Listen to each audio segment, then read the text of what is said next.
Vega Jewelers, luxury bridal jewelry exhibition and sale, 8th and 9th November, Hotel Radisson Blu, Bangalore.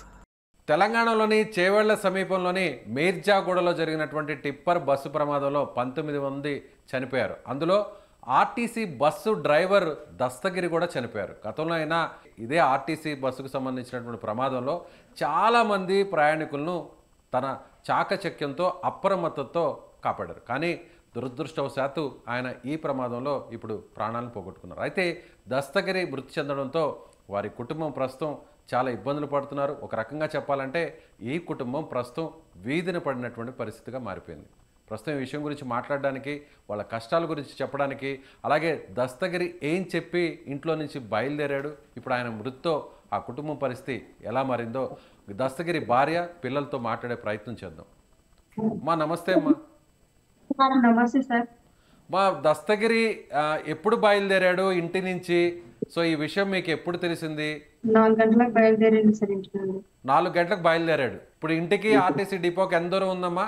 మీరు ఎక్కడ ఉంటారు? 7 కిలోమీటర్లు ఉంటుంది sir. Okay. So మీకు ఎప్పుడు తెలిసిందమ్మా ఈ విషయం, ఇలా ప్రమాదం జరిగింది అని, మీ వారు చనిపోయారని ఎలా తెలిసింది? ఎవరు చెప్పారు?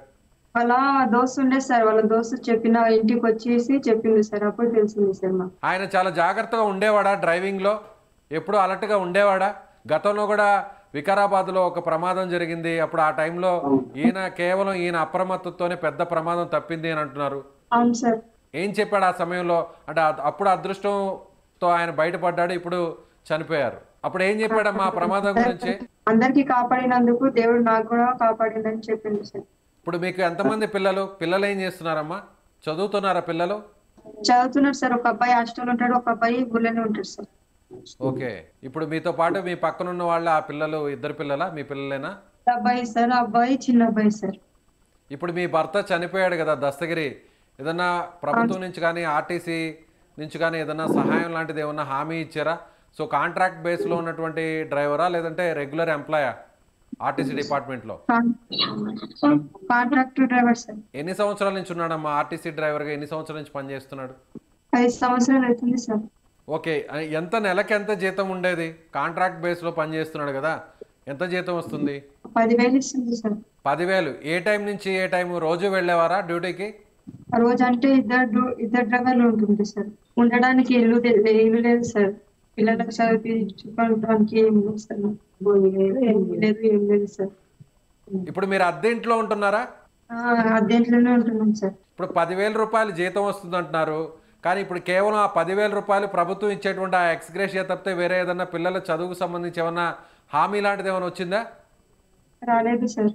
ఎవరేం హామీ ఇవ్వలేదు? డిపార్ట్మెంట్ నుంచి కూడా ఎలాంటి హామీ లేదు? లేదు సార్.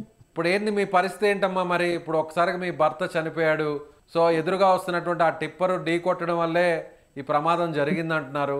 సో మీ వారు ఏం తప్పు లేదు అని మీరు నమ్ముతున్నారా? అవును సార్, నమ్ముతున్నాం. వెళ్ళారా అక్కడ సంఘటనా స్థలానికి? మీరు వెళ్ళారా, చూసారా? వెళ్ళాం సార్, చూసాం సార్. అది చూసినప్పుడు ఏమనిపించిందమ్మా? ఒక్కసారిగా రోజు ఇలా ఎంతోమంది వందల మందిని ప్రయాణికుల్ని గమ్యానికి చేరుస్తుంటాడు, 10 సంవత్సరాల నుంచి పనిచేస్తున్నాడు, కానీ ఈరోజు ఒక్కసారిగా ఇలా జరగడం, తనతో పాటు 19 మంది మొత్తం చనిపోవడం చాలా ఘోరంగా అనిపించింది సార్. అక్కడికి వెళ్ళి చూసాం కదా సార్, చిన్న పిల్లలు కనుక ఉంది కదా సార్ దాంతో పాటు. ఇలా జరుగుద్దని ఏమన్నా ఎప్పుడన్నా ఊహించారా? ఇలాంటి సడన్ గా ప్రమాదం జరుగుతుంది, మీ భర్త మీ నుంచి దూరం అవుతారని? కానీ ఇట్లా అనుకోలేను సార్, ఇట్లా జరుగుతుందని ఊహించుకోలేను సార్. నేను మంచిగా వస్తారని అనుకున్నాను సార్, ఇలా జరుగుతుందని అనుకోలేదు సార్. సో అందరితో బాగుండేవాళ్ళ, మంచిగా ఉండేవాళ్ళ దస్తగిరి? సో ఫ్యామిలీలో కానీ, ఇంట్లో కానీ, పిల్లలతో కానీ, చుట్టుపక్కల బంధువులు కానీ అందరితో మంచిగా ఉండేవాళ్ళ? ఎలా ఉండేవాళ్ళ ఆయన? అందరితో బాగానే ఉంటుండేవాడు. రైట్ అమ్మా, ఓకే అమ్మా, థ్యాంక్ యూ. సో ఇది దస్తగిరి కుటుంబ పరిస్థితి. సరిగ్గా వాళ్ళు మాట్లాడినటువంటి పరిస్థితి, ఎందుకంటే బాధలో ఉన్నారు, షాక్లో ఉన్నారు. ఇంతకీ అసలు ఏం జరిగిందో కూడా చెప్పలేనటువంటి దీనస్థితిలో ఉన్నారు. కేవలం 10,000 రూపాయల జీతం మాత్రమే వస్తుంది, అది కూడా సో రెగ్యులర్గా ఉన్నటువంటి డ్రైవర్ జాబ్ కాదు, ఒక హైర్ బస్సు, అందులో అది ప్రైవేట్ బస్సు.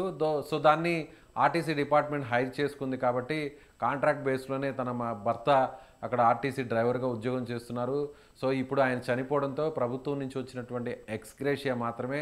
సో ఇక పిల్లల చదువు ఇదంతా కూడా భవిష్యత్తు అంతా కూడా ఒక రకంగా అంధకారంగా మారిపోయింది. సో ఎవరైనా దాతలు ముందుకు వచ్చి సహాయం చేయాలని ఆమె కోరుతుంది. దస్తగిరి కుటుంబం వేడుకుంటుంది.